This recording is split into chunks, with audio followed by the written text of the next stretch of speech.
Я занимаюсь производством ювелирных изделий. У меня ювелирная мастерская, обручалка TZ. Наша мастерская специализируется на изготовлении обручальных помолвочных колец. Моя роль — руководитель, я основатель, и организую людей и вдохновляю их на работу. Сам работаю тоже.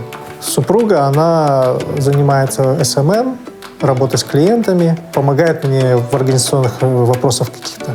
Когда мы познакомились с Андреем, он мне сказал, что мы должны работать вместе. Я просто ему поверила и поняла, что да. Мы привыкли находиться 24 часа вместе. Дома мы говорим о работе, на работе мы говорим о семье. Оно все вот так вот перекликается друг с другом. И поэтому обручалка — это наша семья на самом деле. Это наш дом.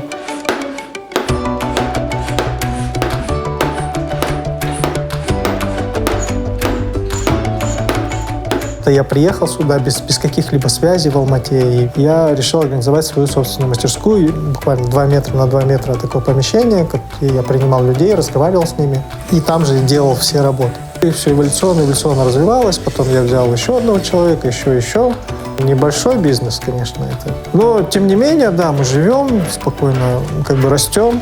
Я не могу сказать, что можно построить бизнес, если, например, вы любите работать руками или вы красиво рисуете. Любое предпринимательство, оно в основном идет именно от дисциплины, умения владеть ситуацией, собой, от уровня ответственности. Частный предприниматель небольшого уровня — это целая философия, да. То у меня нет никаких начальников, у меня нет никаких руководителей, на которых можно переложить ответственность. Ты сам отвечаешь перед поставщиками, сам отвечаешь перед клиентами. И просто нужно много работать, приходить раньше всех, уходить позже всех, да. Отвечать за свои слова и иметь какой-то стержень, какую-то свою философию, которая тебе позволит не сбиться с пути. И нужна мотивация. Либо это, семья, которая требует денег, либо какие-то личные амбиции, либо какой-то этот червь внутренний, который требует постоянно куда-то идти, постоянно развиваться, постоянно к чему-то стремиться. Наши клиенты — это самые, наверное, творческие ребята, самые интересные. В основном это те, кому нужны отпечатки пальцев на кольцах, звуковые волны, они наговаривают друг другу «я люблю тебя», они придумывают какие-то все сумасшедшие идеи. С нами удобно, потому что молодежь сейчас вся общается в интернете, это WhatsApp, мессенджеры. Мы открыты для общения. Сроки, скидки. Мы всегда идем навстречу. И я думаю, что, наверное, в этом наше преимущество.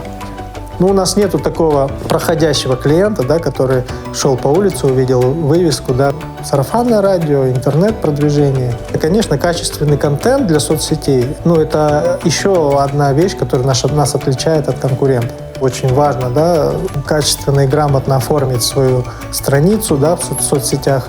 Мы фотографируем все наши изделия. Мы сделали такую фотозону, фотостол, да, подсветили все и фотографируем сами, и тут же выкладываем, обрабатываем минимально, логотип наносим.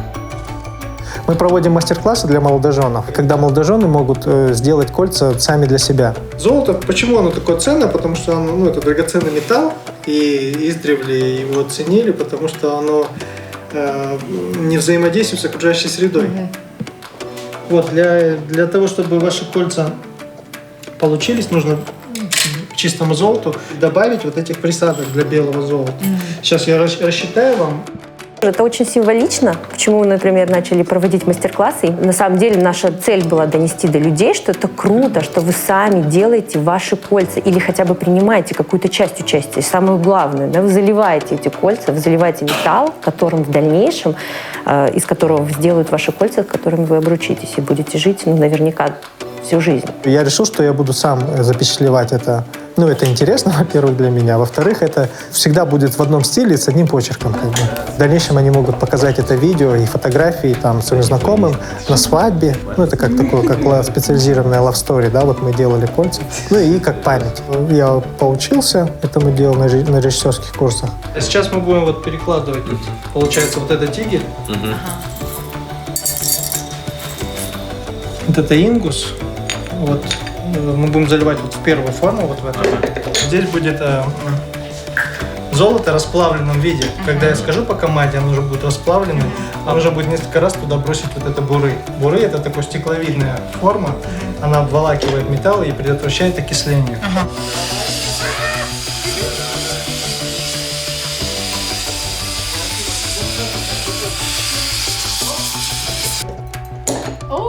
О, прикольно.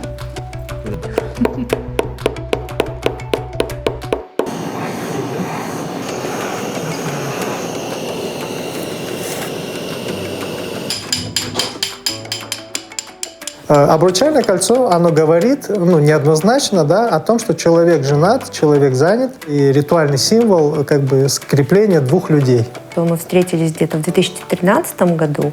В 2014 мы стали семьей. Помолвочное кольцо подарил Андрей. Он сделал предложение. Обручалку уже выбирала я сама.